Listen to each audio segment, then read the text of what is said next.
Salut, bienvenue sur votre plateforme. Ici, l'homme le plus noir de la terre est fier de l'être. Samedi, j'ai écouté le porte-parole de l'armée malienne. J'ai écouté dimanche le chef d'état-major de l'armée malienne. Et ce qui ressortait des différentes sorties de ces hommes en tenue, c'était quoi? Attention, attention, attention. N'écoutez pas les informations qui viennent d'ailleurs. S'il y a une information, nous allons vous donner cette information. Ou écoutez la télévision nationale malienne, ORTM, Office de radio et télévision malienne. Et après, je me suis dit, ok, en tant qu'homme des médias, je peux faire du double check. Vous savez, il faut avoir 3 sources pour se dire qu'une information est bonne. J'ai écouté ici, écouté là, et je suis allé vérifier. J'ai fait du fact-checking. J'ai vérifié à peu près 10 pages Facebook qui parlent contre Assimi Goïta, qui insultent les autorités maliennes, qui insultent même le Mali. Et quand je regarde les informations, les heures de publication, ça concorde. J'ai dit les heures de publication concordent. Et ils publient pratiquement le même message. Si on décide de parler d'Assimi Goïta, nous tous on va parler d'Assimi Goïta. Si on décide de parler de la mort de Sadio Camara, on va parler de ça. Si on décide de parler de la prise de la ville de Kidal, on va parler de la prise de la ville de Kidal. En fait, ça, ce sont les fake news. On doit faire très attention. C'est notre travail en tant que panafricain. C'est notre travail en tant que défenseur de la vérité. C'est notre travail en tant que défenseur de la bonne information. Et quand je finis de dire bonne information, les amis, nous devons aussi savoir que dans toutes les écoles de journalisme, on parle aussi de l'intérêt de votre patrie. Donc un journaliste ne devrait pas venir vendre son pays parce qu'il veut montrer qu'il est neutre. Non. En temps de guerre, en temps de difficulté, il n'y a pas la neutralité. Regardez comment ça se passe en Europe.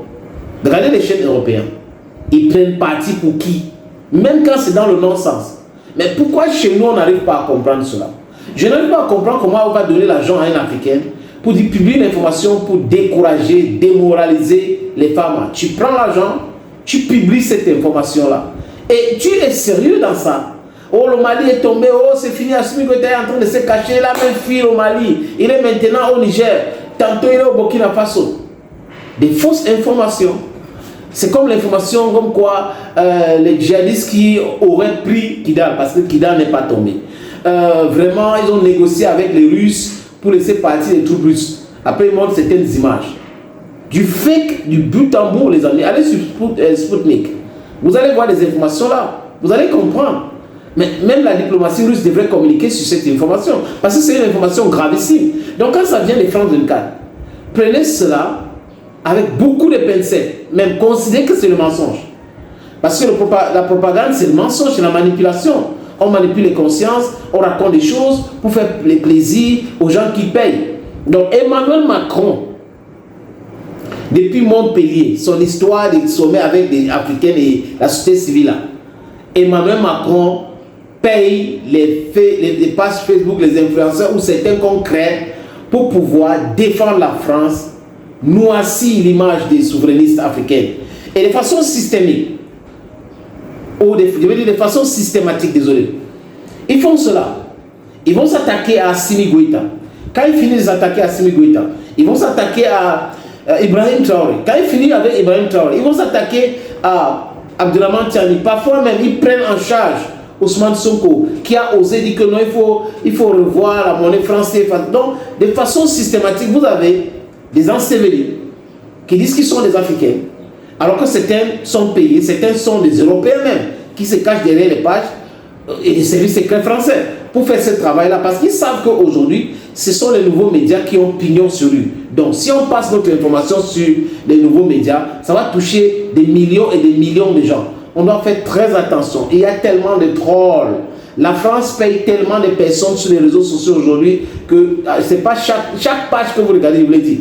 Chaque page que vous consultez, quand vous regardez l'information, allez voir sur ORTN, la page Facebook, ou venez ici chez moi, ou vous allez sur RTN, dans la page Facebook de la télévision nationale nigérienne, ou RTB, vous allez sur la page Facebook de la chaîne nationale burkinabé. Là, vous aurez les bonnes informations. Vous suivez les panafricains, les vrais, qui défendent l'AIS. Vous allez suivre l'actualité là-bas. La bonne information, ce n'est pas de la manipulation. Les autres pages qu'on a créées là, c'est pour contrecarrer le travail que nous sommes en train de faire. Mais, je vais vous dire, vous n'êtes pas dupes. Ils sont dupes et ils pensent qu'ils vont nous duper. On reste fort unis. L'Afrique ou la mort, nous vaincrons.